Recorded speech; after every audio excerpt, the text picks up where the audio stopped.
Sherlock Holmes's clients were the rich and famous. They came from all walks of life, even the humblest. Indeed, he was more apt to give heed to the humble client, the minor tragedy, because that was the nature of the man, human and understanding. Yeah, hang it all, Holmes. Let me have a look. After all, I did buy the beastly thing.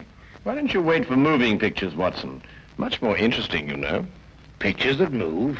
Ridiculous. I'm not being ridiculous. They've already been invented by a Frenchman named Lumiere, and an American, Edison, seems to have made it quite practical.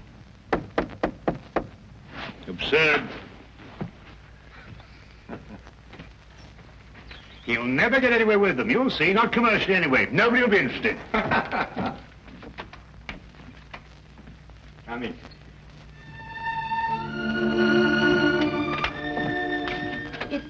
It's Mr. Sherlock Holmes, please, sir. Yes, he is. I'd like to see him if he'll speak to me, please, sir. Of course he will.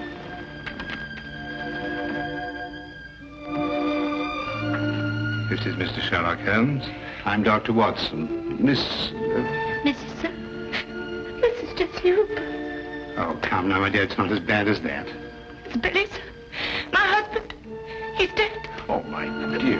Here, come and sit down and tell us about it. Get a cup of tea, Watson. They say he hanged himself, sir, 3 days ago in a hotel in Glasgow. Oh, yes, I remember. William Hooper, a traveling salesman with Whipple Brothers, I believe. Yes, sir. Brooms and brushes. He was on his last job for the firm. They were letting him go. Yes, sir, but Billy would have found another job. He wasn't afraid to work. Of course he wasn't. He didn't hang himself, sir. He didn't. Jessie, I believe you have a baby. Yes, sir. 6 months old. Is there any insurance? Yes, sir, but they say because Billy hanged himself. The policy won't be paid. Tell me, Jessie, when did you last see Billy? On the day he went out to Glasgow, on the train. I went out part of the way with him to Doncaster. To cheer him up, I take it. Yes, sir. He was so upset about losing his job, about it being his last trip for Whipples. Yes, of course, I understand. Was he in a more cheerful frame of mind when you left the train at Doncaster? Oh, yes, sir. We had ever such a jolly time.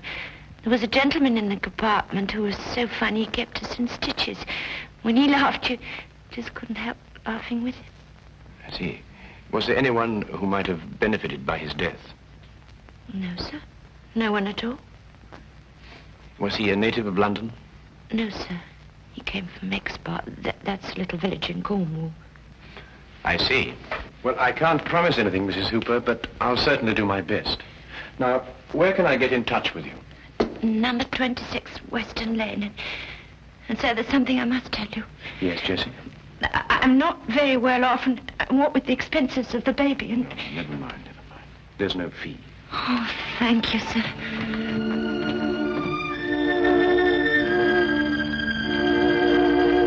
Goodbye, sir. Goodbye, Jessie.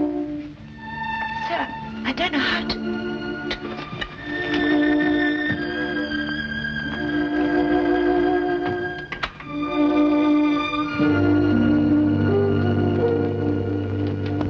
Holmes, how did you know so much about William Hooper? I read about it in the papers, Watson. One of those domestic tragedies that become buried in the back page.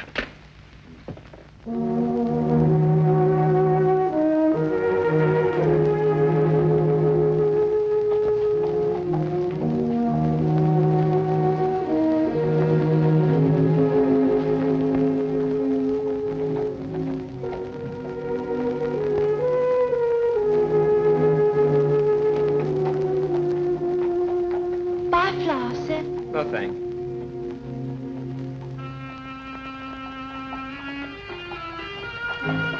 Flowers, sir. Flowers for your missus. Got any stinging nettles?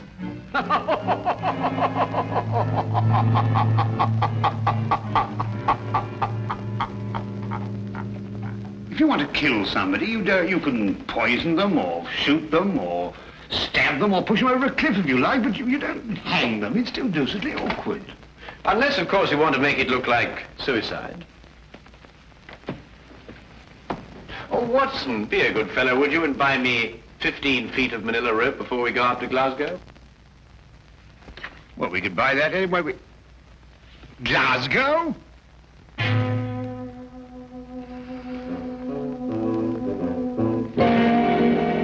You know, Mr. Holmes, I'm only allowing you to see this rope because my cousin, Inspector Lestrade, asked me to. He tells me you've been a wee thing useful to him down there in London from time to time. Well, that's very kind of you to say so, Inspector McDougal. I'm sure that your cousin would appreciate that. Well, there it is. Nothing but an ordinary rope. Nothing unusual about it at all. Well, it's an efficient knot. Which anyone could have tied. And you're quite convinced that Billy Hooper hanged himself with it, eh? Well, he put the rope round his neck, stood in a chair, and then kicked the chair from under him. But first slinging the rope over a ceiling beam and tying it to a bedpost, eh? Aye. Have you examined the rope with the glass, Inspector? Glass, Mr. Holmes. In Glasgow, we have another use, a more practical use for a glass. To put a wee drop in, you can. Oh, yes, yes. Then you'll find this glass a wee bit different, Inspector. It helps you to see things more clearly. Just what am I supposed to see with this? That the fibers on the rope that were slung over the beam point towards the noose. Yeah, I can see which way they point, but I can't see the point of them. Ah, well. You will, Inspector. Now I should like to have a look at Billy Hooper's shoes and the room in which he was supposed to have hanged himself.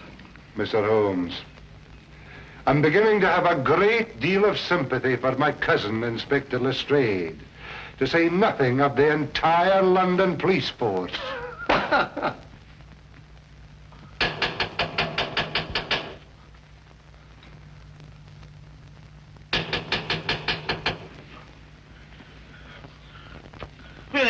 What's that? Who's it? What's that? Who is it? Huh? Morning, sir. Morning. Beautiful morning, isn't it? This is the room, gentlemen.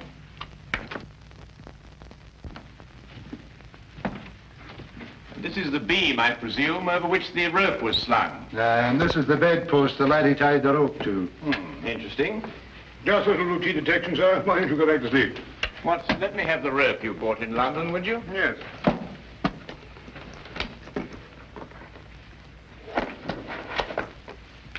Thank you.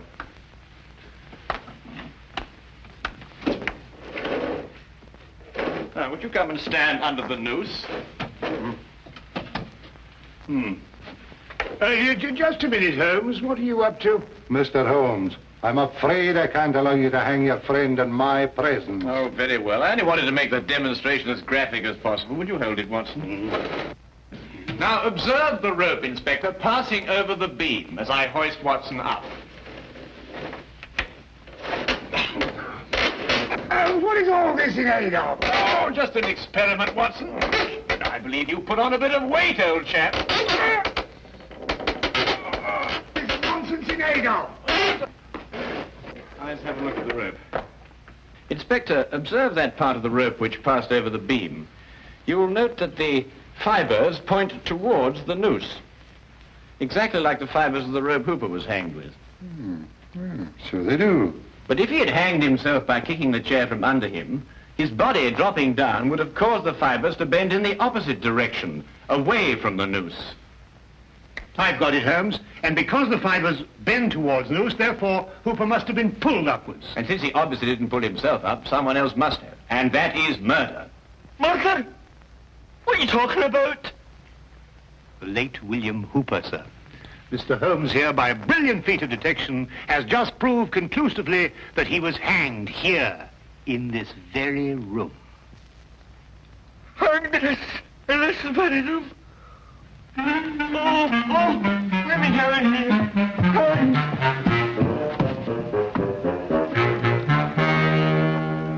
And this, I presume, is the chair that Hooper stood on. That's it. Yeah, there are no scratches on the seat. And there was a nail sticking out of Hooper's right shoe. Further evidence if you require any, Inspector. Ah, fragments of glass. Was there a broken drinking glass found on the floor, Inspector? No, nothing at all. Oh, I expect the murderer tied it up after him. But I think that we'll discover that he gave Hooper a drink with a drug in it. Rather difficult to analyze at the moment, but I shall have a look into it. Wasn't there someone in the bed, Watson, when we came in?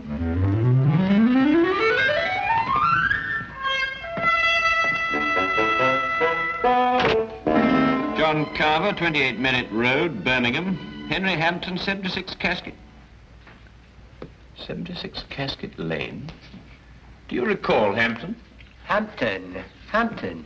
Yes, I remember a salesman, I believe. Stayed just the one night, not one of our regulars. Did you notice anything in particular about him? No. Yes, he limped. That's right, he limped. He limped, did he? That will prove useful, thank you.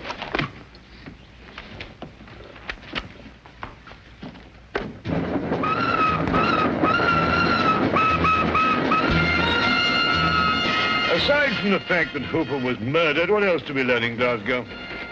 Well, Watson, that the man who registered under the fictitious name of Henry Hampton of 76 Casket Lane is the murderer. Oh, I see. A salesman just happened to be wandering about with a length of manila rope on him. Yes, of course. Didn't you know? He's a rope salesman. But hang it all, Holmes, at least 50 people registered at the hotel that night. What makes you pick on this Hampton chap?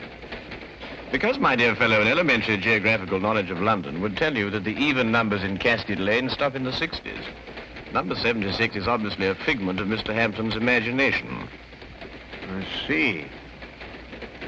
But then, if both his name and his address are false, where are we going to start looking for him? We begin, obviously, with a trip to Exeter, Billy's birthplace in Cornwall. Now I'll tell you one. About the chap who woke up one morning with an elephant trunk instead of his nose. Began the day by blowing his own trumpet. Anyway, it's nonsense. The murderer be the other side of the world by now.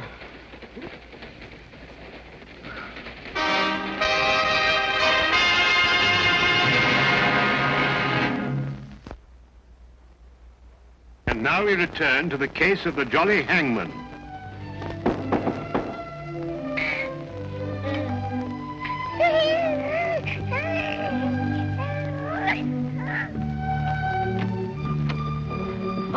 Mr. Holmes. Dr. Watson. Good morning, Jessie. I hope we haven't interrupted your household chores. Oh, no, sir. Please come in. Thank you. So that's a little man, eh? Yes, sir, that's little Billy. Oh, I say, Holmes, look at that chest, too.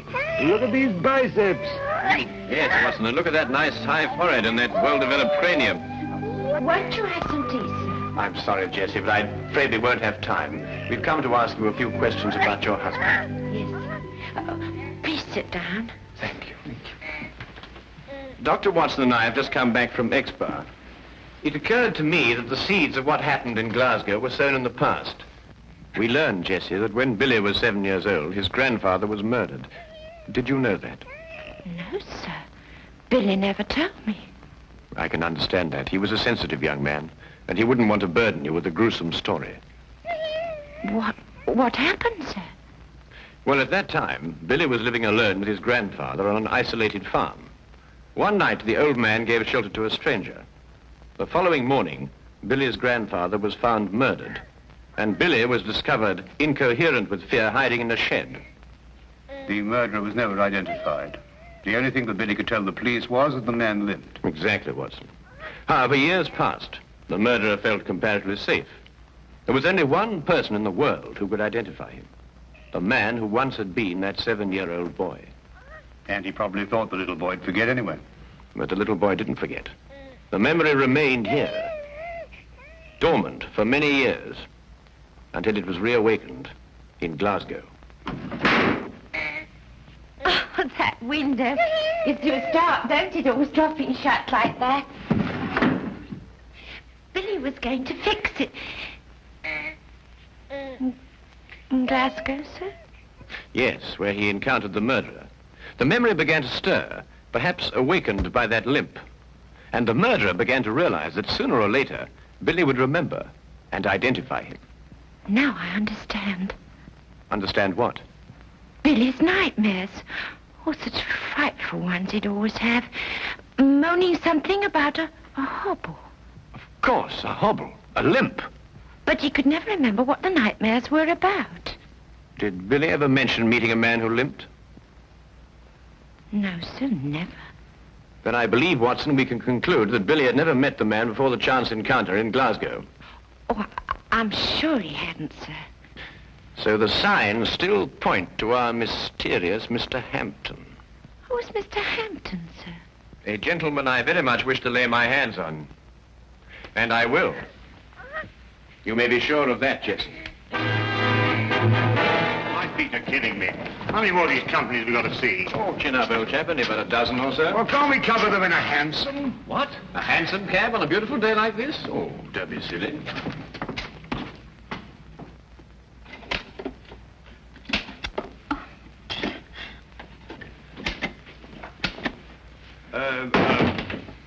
Good afternoon. Do you use a colon or a semicolon after, dear sir? Oh, colon, miss. Now, come along, Holmes. You know better than that. A semicolon, young lady. But I can't find either. Tell me, is your sales manager in? A sales manager? That'd be Mr. Thornton, wouldn't it? Or Mr. Baxter? Yes, Mr. Baxter. Did you have an appointment with him? No. Must we have one? I don't know. I'll ask him.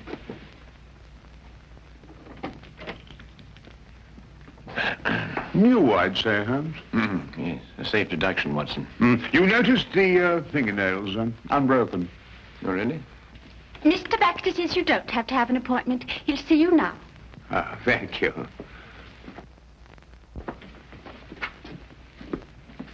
Good afternoon, gentlemen. Good afternoon. And what may I do for you? Good afternoon. My name's Dr. Watson, and this is Mr. Sherlock Holmes. Sherlock Holmes, eh? Oh, this is an honor. Not here to arrest anyone, though, I hope. Would it be an imposition to ask for your salesman's itinerary during, let's say, the last few weeks? The cities they've covered? No sooner asked than done, as the genie said. Oh, must be in the file drawer. Our road chart, you know. Dr. Watson, would you mind getting it? It's in the drawer over there. Yes, of course I will. The brown folder. Yes, that's it. Thank you. Now, let's see, shall we? Johnson covered Wales all this month. Harkinson over in Ireland. Now, quite sure you've had no one in Glasgow? That's right. Used to go on the road myself, but not any longer. Can't stand the trains. Haven't been in one for years. Well, thank you very much indeed. And good day to you, sir. Good day. Come back if you've got any loose ends to tie up.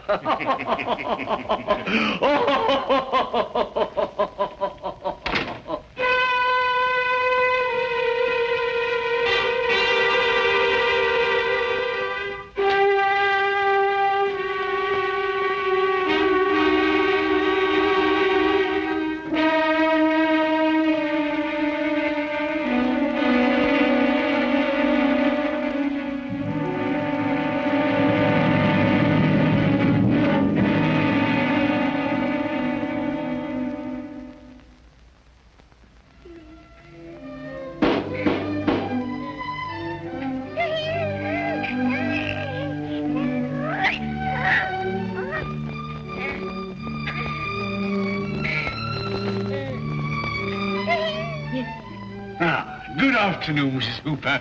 You don't remember me, Mr. Baxter. Oh, yes, of course I do, sir. Won't you come in? Thank you.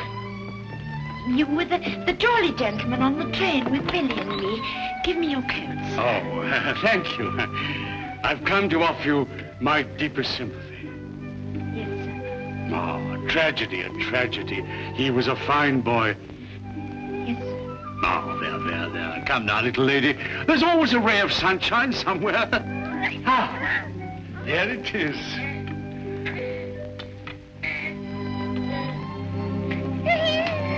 A little bundle of happiness. A joy and blessing for you.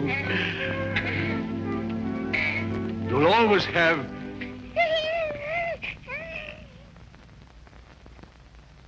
Ah, that's right. You didn't know, did you? I was seated all the time you were in the compartment, wasn't I? Well, just goes to show you, we all have our trials and tribulations. Yes, sir. Oh, but here am I, forgetting what I came for. How'd you like a job, little lady, and someone to take care of the baby? Oh, sir. Then let's have a cup of tea and talk about it, shall we? Oh, sir, I don't know how to thank you. I'll do anything. I'll send you to a secretarial school, and then you'll be my secretary. Oh, sir, that would be wonderful. You know, I didn't know how I was going to manage. Oh.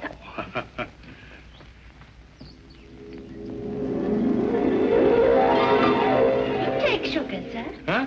Oh, no, thank you. Looking at you is sugar enough for me. Really? My friend Sherlock Holmes tells me you've been to see him. Do you know Sherlock Holmes, sir? Oh, I should think I do. Always asking my advice, Sherlock is. Can't solve a case without me, he says.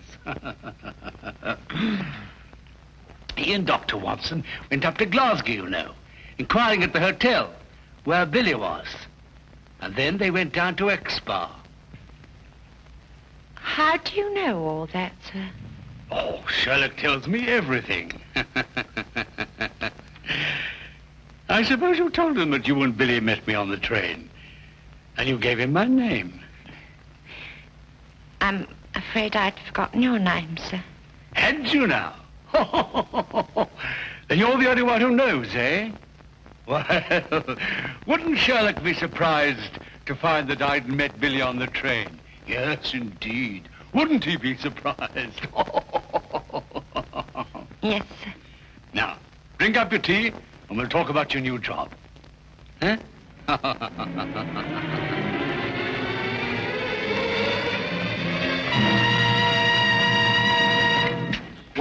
What is it? On the train coming down from Glasgow. What about the train? That's where we heard that laugh. By Jove, you're right. The man telling jokes in the next compartment. Oh, I've been a fool. Why do you suppose he sent you to get that road chart when he could have got it himself? Well, I suppose I was nearest to him. No, because he didn't want us to see that he limped. Don't you understand? He's the jolly man in the train who cheered up Billy and Jessie. Yeah. Cabby! Cabby! Here! Quickly, Watson. We've no time to lose. I'm right behind you. Baxter's office? No. Who's the only person who can prove that Baxter met Billy? Why, Jessie. Yes, of course. 26 Western Lane, driver and fast. We've got to stop another hanging. Just sleep. Sleep.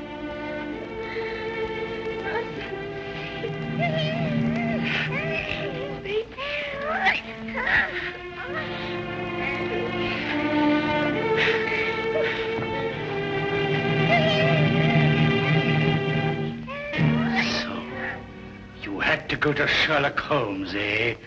Couldn't leave well alone, could you? You're just like your husband in that.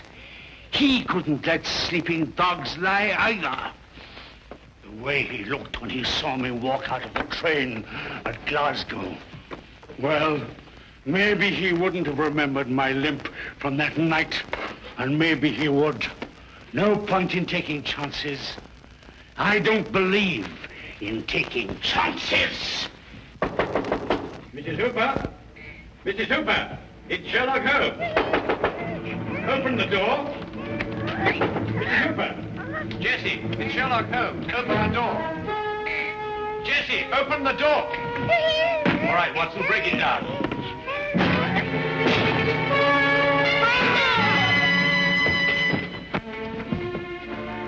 It's all right, she's just drugged. Look, what?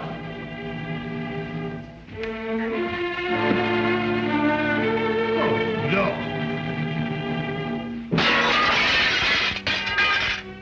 Neck broken.